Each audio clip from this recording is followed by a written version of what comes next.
Good morning, DXN. Welcome to DXN, the world's largest Ganoderma producer. Started its journey in Jitra, a small town in Kadam, Malaysia in 1993.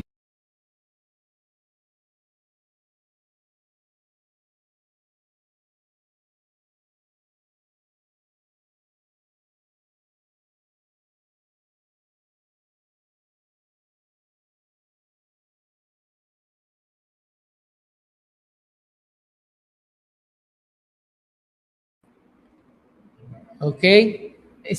Okay na yung audio? Okay, can you hear me clearly now? Para po dun sa ating mga kasama sa live stream, I hope. Okay na ma'am daw, sabi nila. Okay, so let's proceed with the first slide. Sige po. Every now and then, I'll try to lean forward dun sa microphone. Kung hindi po masyadong madinig, mag-shout out lang po kayo and we'll adjust. Hindi bali na yung posture, basta't maliwanag yung salita. Okay. So next slide please. Let's talk about spirulina. Ayan. Well, tayo po, we are very familiar with spirulina. Sinasabi sa atin, it is a type of blue-green algae. Pero kung titingnan nyo po based on research, ito po talaga ay cyanobacteria. Pero yung pong label na blue-green algae ay nagtatak na. So for yung convenience, hindi na po nila binabago yan. It's still considered a blue-green algae. Ang maganda po sa spirulina, it is very relevant, lalong-lalo na sa panahon ngayon, wherein importante ang nutrition, kalusugan, whether it's a developing country or it's a developed country. Ang isang mga issue na talagang pwede natin pag-usapan o merong relevance ay yung kalusugan at saka base sa kalusugan, isa sa importanteng aspeto is yung nutrition. So yung sustansya na binibigay natin sa ating katawan kasi nakabase po dito yung magandang kalusugan na ating katawan. So kung titingnan po natin ang spirulina, marami po siyang laman, may protein po siya. Mamaya pag-usapan natin about the protein content, meron siyang beta-carotene, merong chlorophyll, may vitamin B complexes, may minerals. Later on in our discussion, I will discuss some of the minerals at saka ano yung mga benefits ng minerals na to. It contains essential fatty acids and important nutrients that our body needs. Alam niyo po, aside from yung mga sinasabi nilang vitamins, later on I will stress, isa sa pinakamagandang laman ng spirulina is iron.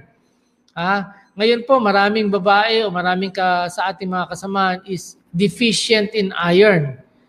Siguro dahil sa kapupuyat, kaiisip sa pandemya, hindi makatulog, nawala ng hanap buhay, hindi makatulog. So mga napuyat, mga naging anemic. One of the best supplement for your anemia is your spirulina. Kasi po napakataas at napakaganda ng iron content ng spirulina. Now, ang kagandahan po dito sa atin sa spirulina, what sets it apart from other yung tinatawag nating mga algae ay yung kanyang easy digestibility at madali siya ma-absorb. Ang dahilan po dito, kumpara sa ibang mga algae, ang spirulina po, ang kanyang wall, yung kanyang cell wall ay napakanipis. So pagka kinain mo ang spirulina, yung ibang mga algae, bago mo ma-digest, bago ma-absorb, kailangan muna mabasag yung cell wall na matibay. Ang spirulina po, napaka-fragile ng cell wall. Kaya pag kinain mo siya, ang bilis niya ma-digest at ang bilis niya ma-absorb. Ibig sabihin po niyan, pagkakain mo, pinapakinabangan kagad siya ng ating katawan. So yun po yung kagandahan sa spirulina. Madali siyang magamit ng ating katawan. At ang maganda po sa kanya, ito po ay alkaline.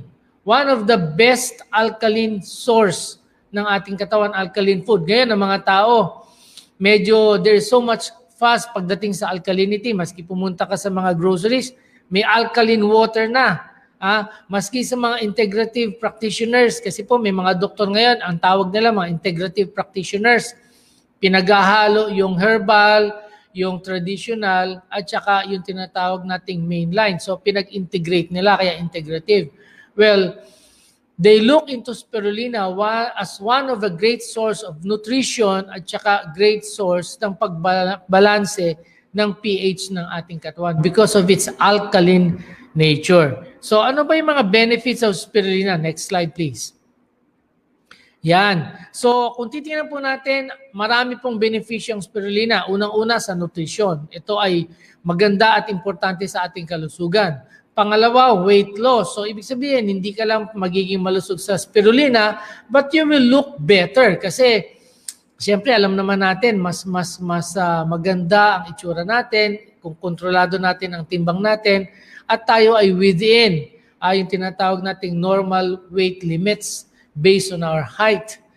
Proportion tayo. So we look better, we look good, mas maganda ang ating self-esteem. Now, gut health, yung ating bituka. Alam niyo po, marami may problema sa sikmura ngayon. Why? Because there is so much stress. Ang daming stress sa ating kapaligiran. Lahat takot doon sa bagong strain ng COVID, lahat nagkakaproblema. And then diabetes, ito po isa sa pinakamalaking problema ng mundo ngayon. Why? Because many people are eating the wrong food. Pangit po eating habits natin. We are dwelling so much on carbs and sugar. At saka po, isa din sa mga triggers ng diabetes is stress. Alam niyo po ba, pag na-stress tayo, tumataas ang sugar contents ng ating dugo. And then of course, yung cholesterol in relation sa blood pressure tsaka heart disease, importante po yan. And of course, metabolism, para po yung sigla at gana ng ating katawan, and allergies, at saka yung mga toxicity sa ating kapaligiran. And of course, mental health.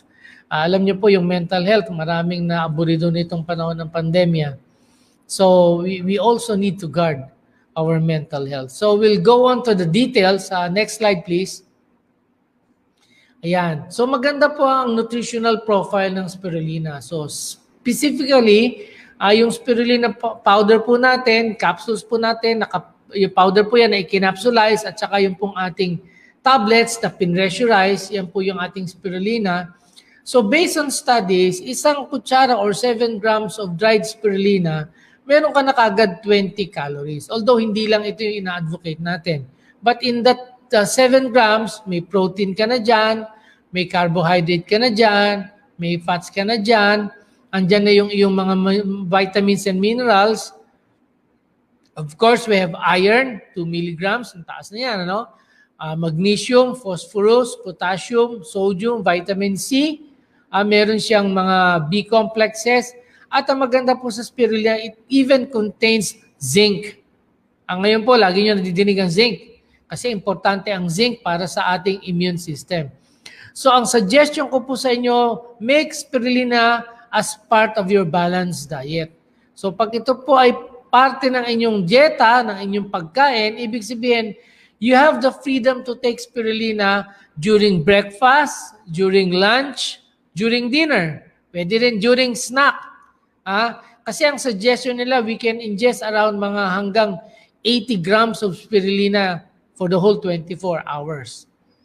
Pwede po ito pang dagdag kung kulang ang iyong pagkain and you want to be well nourished, pero ayaw mo masyado ng calories, then you can add spirulina to your daily diet, yung kinakain mo pang araw-araw. Nag-almusal ka, para hindi masyadong maraming kain ng almusal, dagdagan mo ng spirulina. So it's very excellent para sa ating nutrition. Napakaganda po sa ating kalusugan. Next slide.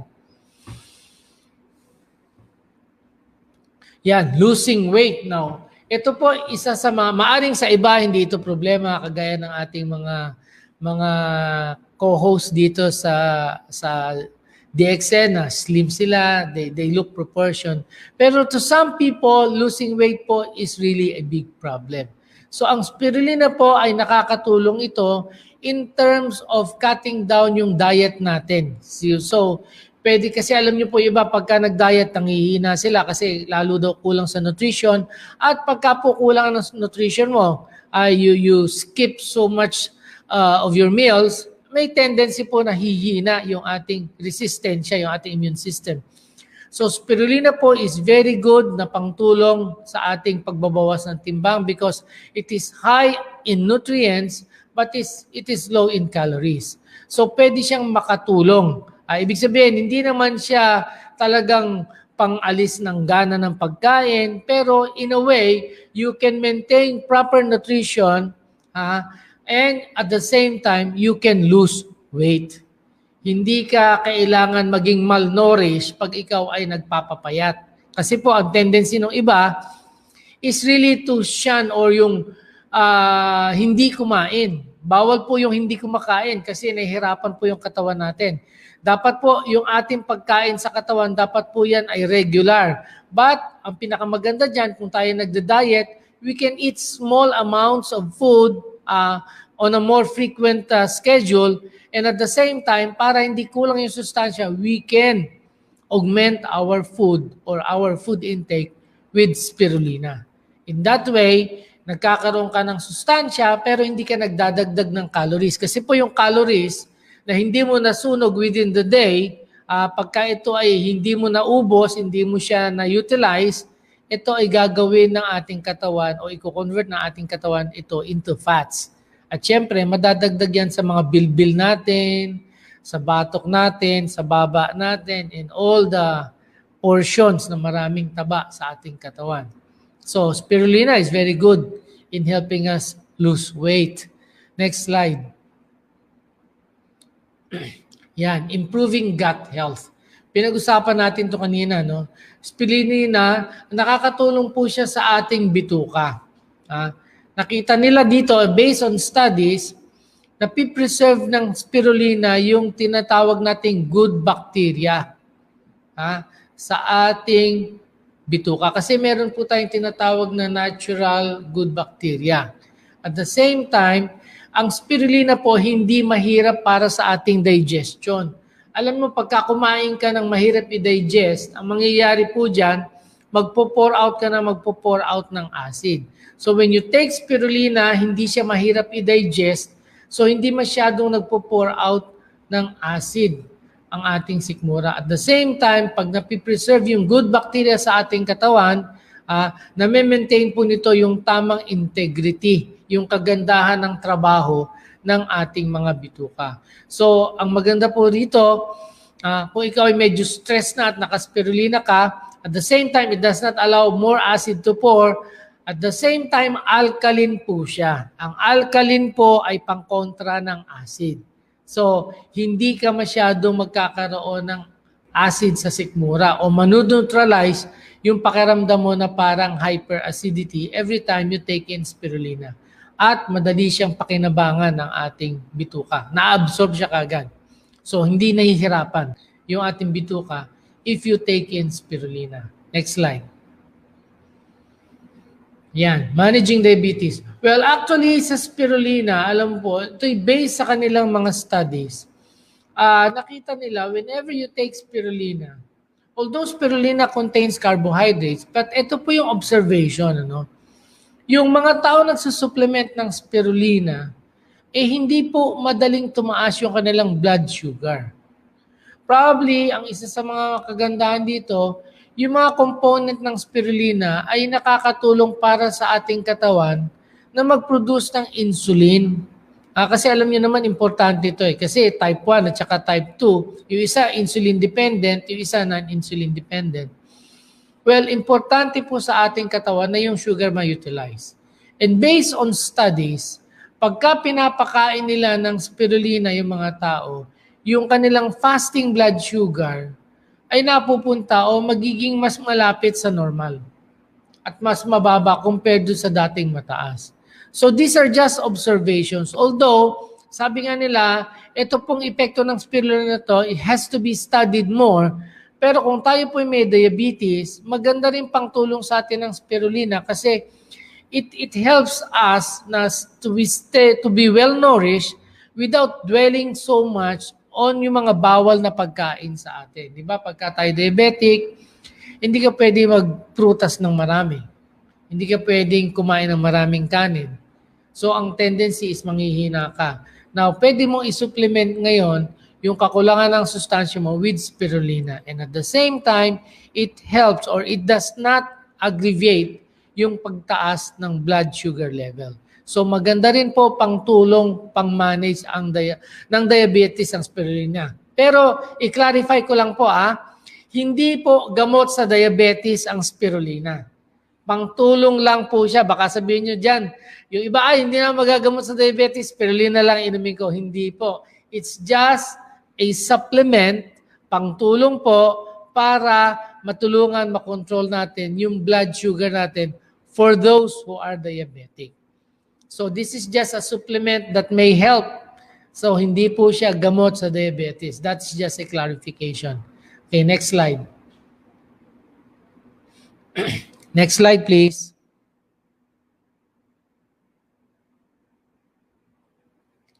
Yan. Nasaan na ba tayo? Preventing heart disease. Yung cholesterol. Number 5. Yan. Lowering cholesterol.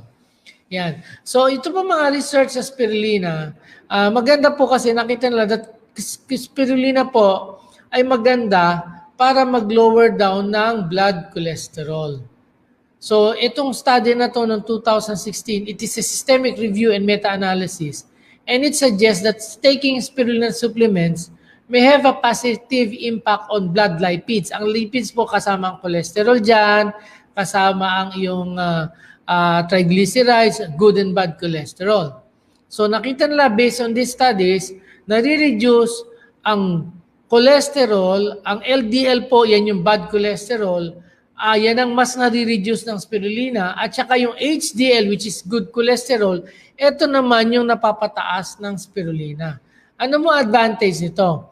Pagka po ini-evaluate nyo yung cholesterol natin, meron tayong tinatawag na cholesterol HDL ratio.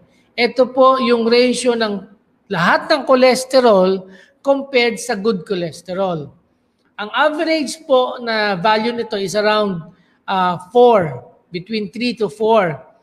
Ang premise po dito, ang pananaw po dito, pag ang iyong cholesterol HDL ratio ay nasa within 4, ikaw ay nasa lesser risk ng problema sa puso dahil sa mataas na cholesterol. Yung tinatawag nating mga coronary artery disease, yung mga, kasi alam naman natin, isa sa mga tinuturing nilang dahilan why nagkakaroon tayo ng mga bara sa ugat, sa ating puso, sa ibang parte ng katawan, ay yung mataas na cholesterol.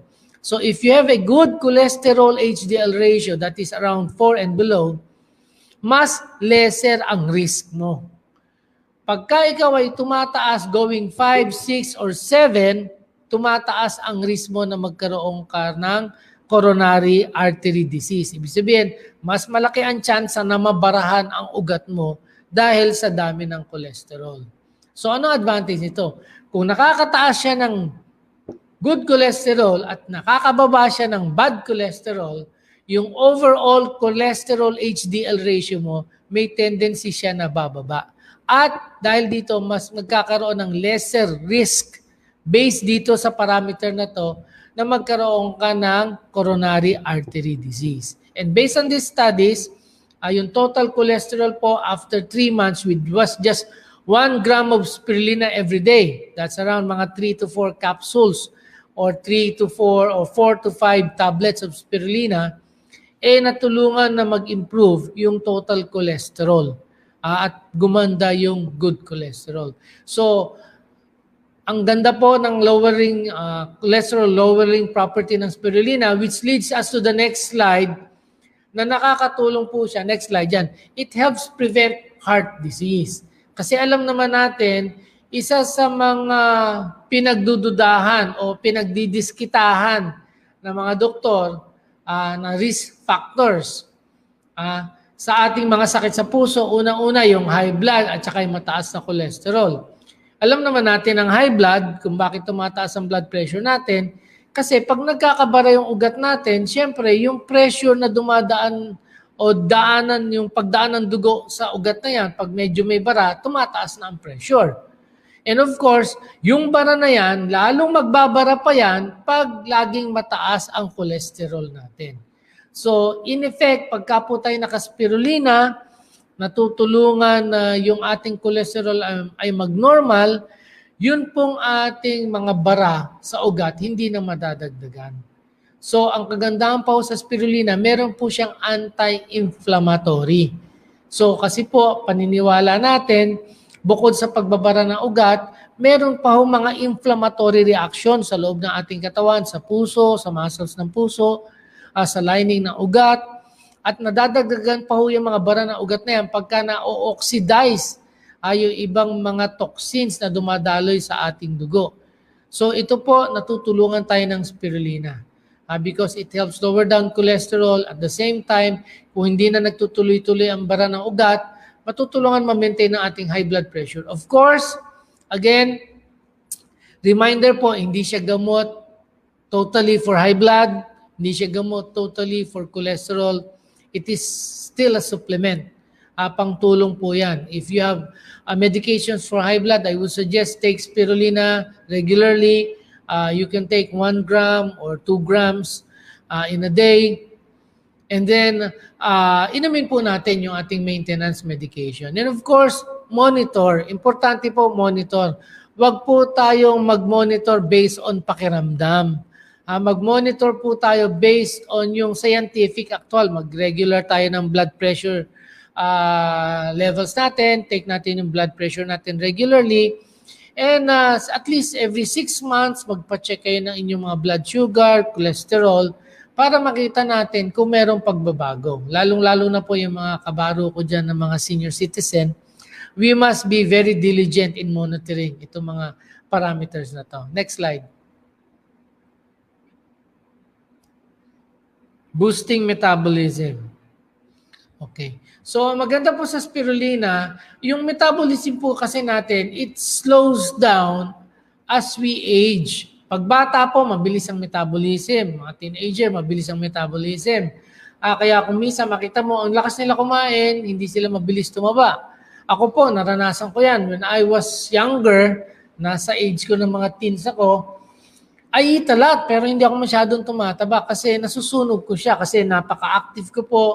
Marami akong energy expenditure. So whatever calories na naipapasok ko sa katawan, kaya kong sunugin. Pero once we reach that maximum, yung tinatawag nating peak growth natin, tumigil na tayong tumangkad, now metabolism starts to slow down. Pagka bumabagal ng metabolism natin, so we burn less calories. Kaya nga, habang nagkakaedad tayo, we should taper down yung ating eating habits because we burn less calories. Tapos kung hindi pa tayo masyadong active, ang gumagana lang sa atin, yung mga daliri natin, laro lang tayo ng laro, cellphone lang, pindot-pindot ka lang ganyan ng cellphone. And then once in a while, sa remote control ng TV, and most of the time, nakahiga ka, nakaupo ka, then lalong mabagal ang metabolism. Ang tendency po niyan, kung hindi ka na tumatanggat, at mabagal metabolism mo pero malakas ang input mo ng pagkain, you grow wide. Tumataba po tayo. So kagandahan po with spirulina, when you take spirulina, it helps boost yung ating metabolism. Pag mas mataas ng konti ang metabolism natin, mas energetic yung pakiramdam natin. Kaya alam mo yung mga nanglalata dyan, naka-RGGL nga pero hindi naka-spirulina, pero kaya ang feeling na medyo kulang sa kanilang metabolism. So I would suggest kung kayo ay madaling manlata, para madali kayo mapagod, dagdag nyo po yung spirulina sa inyong mga supplements. Kasi maganda rin, kasama ng RGGL, spirulina can help increase your metabolism. Masisigla po yung pakiramdam nyo, magiging energetic kayo. And at the same time, as you become more energetic, mas marami kayong calories na masusunog. Anong ibig sabihin po niyan? Naka-RGGL ka na, naka-spirulina ka pa. Ang ganda ng iyong metabolism, ibig sabihin, hindi ka mabilis tumaba. Kasi yung kinakain mo na calories, mas kaya mo sunugin. Just do not overeat. Di ba? Ang importante po kasi input-output din po yan. Baka nga, mabilis na metabolism mo, ang bilis din ng input mo ng sobrang taas ng calories, hindi ka makakasunog ng iyong calories. So, ang suggestion ko po, if you really want to maintain o yung tulungan makababa ng timbang at the same time, masigla yung pakiramdam, eat the right amount of food, exercise regularly, and augment with spirulina. Kasi paganda pang boost ng metabolism yan. Okay? Ano pa? Next slide. Allergy symptoms. Well, this is an observation. Kasi pa ang ating spirulina, if you will research it, meron din siyang triterpenes. Ang triterpenes po maganda sa mga allergies. So they found out, based on studies, ito sa 213 study, na yung mga binigyan nila ng spirulina na merong tinatawag na allergic rhinitis. Alam naman natin may allergic rhinitis, di ba? Pagka malamig yung panahon, nagbabara ilong, hatching ng hatching, pag may mga bulaklak, alikabok, o kaya yung mga aso, o kaya pusa, they began to have itching sa kanilang ilong, nagra-runny nose, they sneeze, nagbabara yung ilong. They found out, compared sa placebo, yung placebo po parang tubig lang, pag binigyan nila ng spirulina, yung mga tao na may allergic rhinitis, nababawasan po yung symptoms. Hindi naman sinabing totally na wala. Reduce lang, nare-reduce yung symptoms ng allergic rhinitis. Yung runny nose, nababawasan. Yung sneezing, nababawasan. Yung pagbabara ng ilong, nababawasan. Yung pangati ng ilong, nababawasan din po. So, one of the attributes or one of the components ng spirulina which I can attribute this good effect is yung triterpene content. Kasi po ang spirulina, marami po siyang mga fatty acids, mga saponins, kasama po dyan mga triterpenes po yan. So it helps reduce allergy symptoms. Next slide please. Antitoxic action. Ito, yung nakita nila, yung mga tao who are at risk of poisoning from contaminated drinking water. So nakita ng mga researches, ito ay 2016 review, yung antitoxic property ng spirulina sa ating katawan. Excuse me. So mga tao na nagkaroon ng exposure sa mga pollutants na to, they try to give spirulina. So nakatulong po, nakita nila, in a way, yung spirulina mag-alis ng mga heavy metal contaminants. Kadalasan po ito, nakukuha itong mga heavy metal contaminants sa mga industriya na gumagamit ng mga chemical na to. Siguro sa mga gumagawa ng pintura, yung may mga LED, sa mga gumagawa ng mga motherboard, ng mga computer. So nandiyan lang yan, mercury, arsenic, fluoride, lalong-lalo na sa mga toothpaste natin na may fluoride. So all of this can be absorbed in our body and can produce toxicity. Nakita nila na yung spirulina, pag ginagamit ito, nakakatulong ito alongside with clinical treatment, of course. May mga gamot talaga na binibigay sa katawan para ma-wash off natin itong mga heavy metal contaminants ito. But alongside with that clinical treatment, nakita nila na merong magandang benepisyo pag sinasamahan mo ng spirulina. So nakakatulong siya makapag-wash off ng arsenic, fluoride, iron, mga iron contaminants, lead contaminants, mercury contaminants sa ating katawan. So maganda siyang panglinis kung tayo man ay na-expose sa mga heavy metals na to. Next slide. Next slide please. Yan. Supporting mental health. Ito po maganda. Ano po? Actually, hindi lang naman siguro sa mga babae ito. It's even sa ngayon, sa panahon ngayon, ito po ay merong parang relevance sa lahat ng tao. Kasi ngayon maraming nadidepress, maraming nagkakaroon ng tinatawag na parang anxiety, kakaroon tayo ng agam-agam, natatakot tayo, nag-aalala tayo. Now, based on theory, ito po ay nakita nila sa 2018 na paper, yung role ng spirulina para mag-ayos ng ating mga mood disorders. So theoretically, sabi nila ang spirulina ay magandang source ng tryptophan. So ano ba yung tryptophan na yan? Ang tryptophan po ay isang amino acid. Ang amino acid po, ito yung ito yung building blocks ng ating mga protein. So lahat ng mga protein mo may amino acids yan. So ang amino acid na tryptophan, kailangan ito para sa production ng serotonin. Saan ho ba nakikita ang serotonin? Ang serotonin nakikita yan sa brain. Ang serotonin, tinatawag natin to na mga feel-good chemicals natin sa ating brain. Ibig sabihin, pagka maganda ang serotonin level mo sa brain, hindi ka madaling malungkot, hindi ka madaling magutom. So maganda yung pakiramdam mo. Meron ka tinatawag na good mental health condition. So wala kang depression. Ngayon, pag bumababa ang levels ng serotonin, bakit bumababa yan? Kuminsan dahil sa stress, kuminsan dahil sa maling pagkain, o kaya kuminsan dahil sa starvation, hindi tayo kumakain, hindi natin nakakain yung dapat natin kainin, then pag bumaba ang level ng serotonin, madali kang ma-depress. Madali kang mag-alala, madali kang maging anxious. At gutumin ka. Kaya nga ibang tao na nag-aalala, laging kain ng kain. Because mababa ang serotonin levels nila. Now, ano advantage ng spirulina? Since they found out na ang spirulina ay magandang source ng tryptophan. Ay, di ba sabi natin kanina, isa sa mga highlights ng spirulina, mataas ang protein content niya. Alam niyo po, based on a study that I've read, ang kagandahan daw ng protein content ng spirulina is lahat po ng essential amino acids. Ibig sabihin na essential, yung pangangailangan ng ating katawan na amino acids ay nasa spirulina. Nasa protein ng spirulina. Kaya napakagandang source of protein ng spirulina. Now, ang kagandahan po dito, tryptophan is an amino acid na nasa protein content ng spirulina. At nakita nila, with tryptophan, natutulungan niyang mag-produce ng serotonin yung ating brain.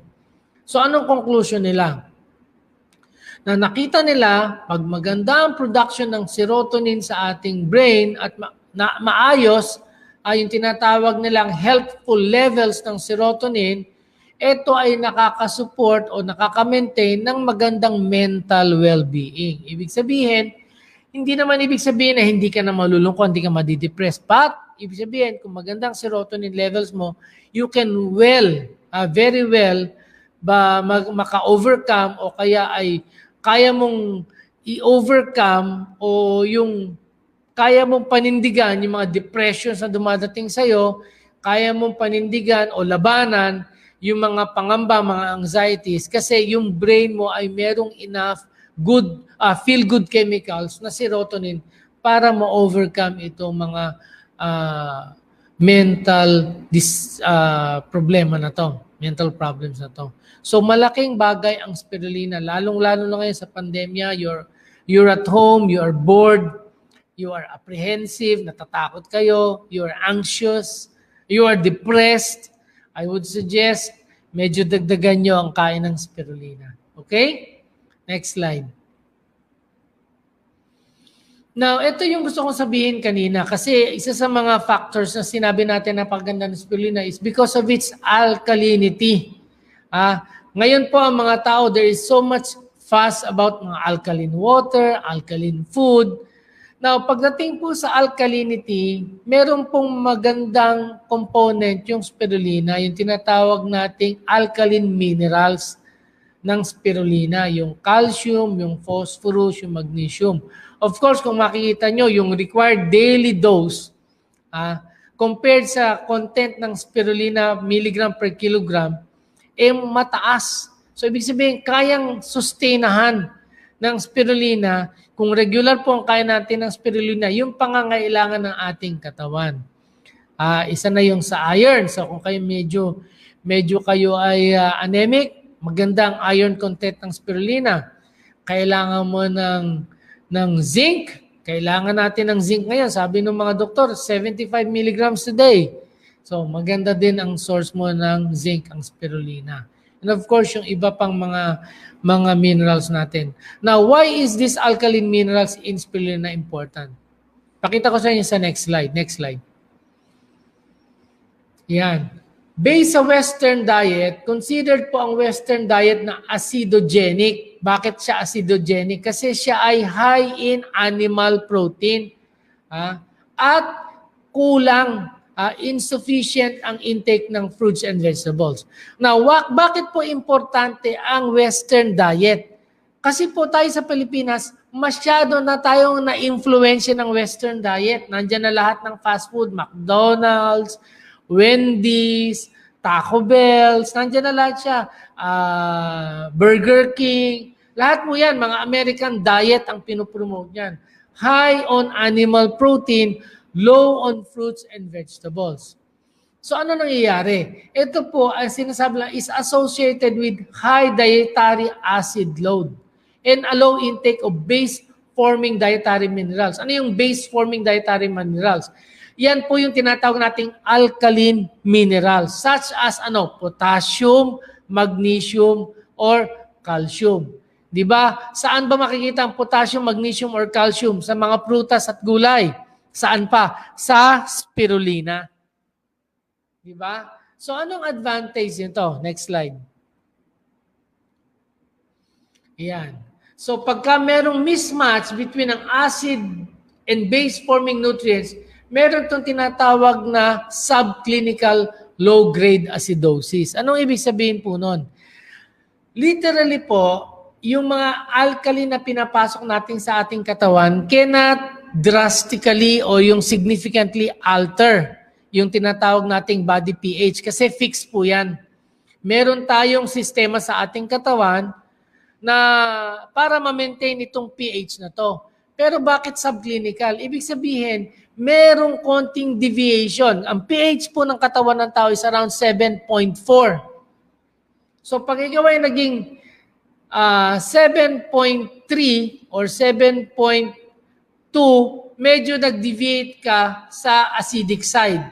Although, hindi ka pa talaga acidic.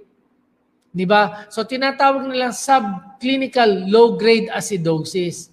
Ibig sabihin, medyo bumaba na ng konti doon sa tinatawag nating tamang pH, pero hindi pa siya talagang acidic na acidic para mag-cause siya ng sakit. Now, anong nakita nilang problema dito? Sabi dito, merong mechanism yung ating katawan na yung excess dietary acid load ay ginagawa nila para ma-compensate, ibig sabihin para ma-contra at maibalik doon sa 7.4, nagli-release sila ng alkaline calcium salt sa skeleton, yung sa buto natin, para ma-maintain yung acid-base balance. Di ba? So, ibig sabihin, pag nag-release ka ng calcium sa skeleton going to your blood, meron kang tinatawag na hypercalciuria kasi yung nasa blood mo, dumadaan din yan sa ating ihi. Anong result nito? Nakita nila at naisip nila, pwede itong contributory factor para sa pagkakaroon natin ng osteoporosis. Ibig sabihin, hihina yung ating buto. At the same time, kung finifilter ng ating ihi at tapon tayo ng tapon ng calcium sa ating dugo, pwede kang magkaroon ng accumulation ng calcium deposit sa iyong kidneys. So, pwede magkaroon tayo ng calcium stones. So, hindi maganda yung acid ka ng acid ng mga diet. So, yun yung kagandahan dito. Pagka ikaw ay kumain ngayon, based on studies ito, fruits, vegetables, at saka mga alkaline minerals in particular, yung mga potassium salts. So, may investigation dito, pagka ikaw ay kumain ito, ang mga base-forming nutrients, magkakaroon ka ng mas magandang health outcome. Bakit? Natutulungan niyang maiwasan na humakot ng calcium yung ating katawan from the bones para balansehin yung ating pH. So, merong magandang impact yung alkaline na component ng ating spirulina pag-maintain ng ating pH balance at saka para hindi tayo magkaroon ng subclinical, tinatawag natin na acidosis or acidic load. Kasi po, kahit na wala tayong nararamdaman, pero hindi natin nakikita, naghahakot siya ng calcium sa ating buto at pwede tayong in the long run, kung matagal natin ginagawa yan, uncheck, pwede tayong magkaroon ng osteoporosis. At the same time, pwede tayong magkaroon ng bato sa kidneys due to overload ng calcium sa ating dugo. Okay? So, iyon yung advantage natin sa pagiging alkaline ng spirulina. Not only because it's alkaline, because it contains alkaline minerals na nagagamit ng ating katawan pang balanse ng ating pH. Kaya nga sinasabi ko sa inyo, kung uminom lang kayo ng alkaline water, dumaan lang yan, pero walang naiwan sa iyong katawan. Pero pag kumakain ka ng spirulina, alkaline siya, it contains alkaline minerals, nagkakaroon ng reserve yung katawan mo kung saan siya kukuha ng pangbalanse ng pH ng iyong blood. So, malaking advantage po ang pagiging alkaline ng spirulina sa ating kalusugan. Next slide. So, ito po ay kinuha ko and I would like to somehow end up with this. Sabi niya, such a profusion of therapeutic implications, genuine or supposed. Maaaring ito po ay based on studies at maaaring ito po ay dahil sa karanasan na sabi na it is bound to leave spirulina with an image of a miracle potion. Para nga daw miraculous ang kagandahan ng spirulina. But the fact remains that a simple natural food supplement endowed with the riches of this product could well improve a good number of pathological conditions. Ano ibig sabihin nito? Ang katotohanan po dyan na yung kagandahan ng benepisyo ng spirulina ay maaring makatulong sa ating katawan na mag-improve o matulungan yung mga pwedeng panggalingan ng mga sakit ng ating katawan. So this is especially in a world population that is tending to divide itself into the underfed in the developing countries and the badly fed in the industrial countries. Ano ibig sabihin nito? Kaya ang bansa mo ay mahirap at kay tagutom, kailangan mo ng spirulina. Kaya ang bansa mo ay mayaman at kayo sagana sa pagkain, pero mali ang kinakain nyo, kailangan nyo ng spirulina. Diba? So kung titingnan po natin, ito po yung advantage ng pagkain ng ating spirulina. And I would encourage everyone, wag lang kayo makontento sa RGGL, isama nyo po ang spirulina sa inyong daily regimen of supplements. And ang kagandahan po nito, malaki po ang tulong nito sa ating kalusugan. Lalong-lalo na po ngayong pandemya, we can gain so much benefit from taking spirulina, including it in our supplement regimen. So, yan po. Next slide. Meron pa ba?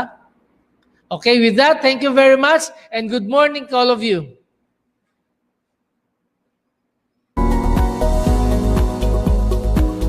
Who can consume and use DXN products?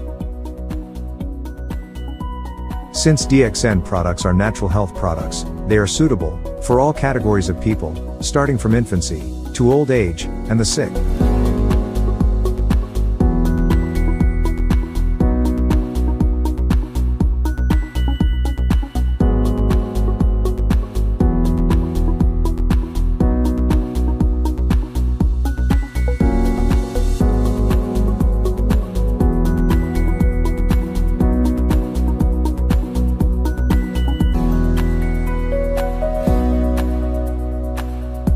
Make sure you find the time and spend some money for your health before it is too late.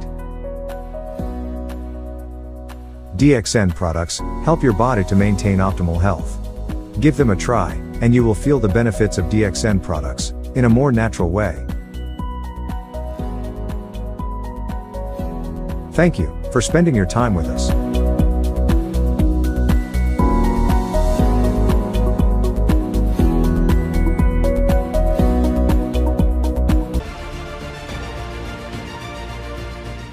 DXN, one world, one market.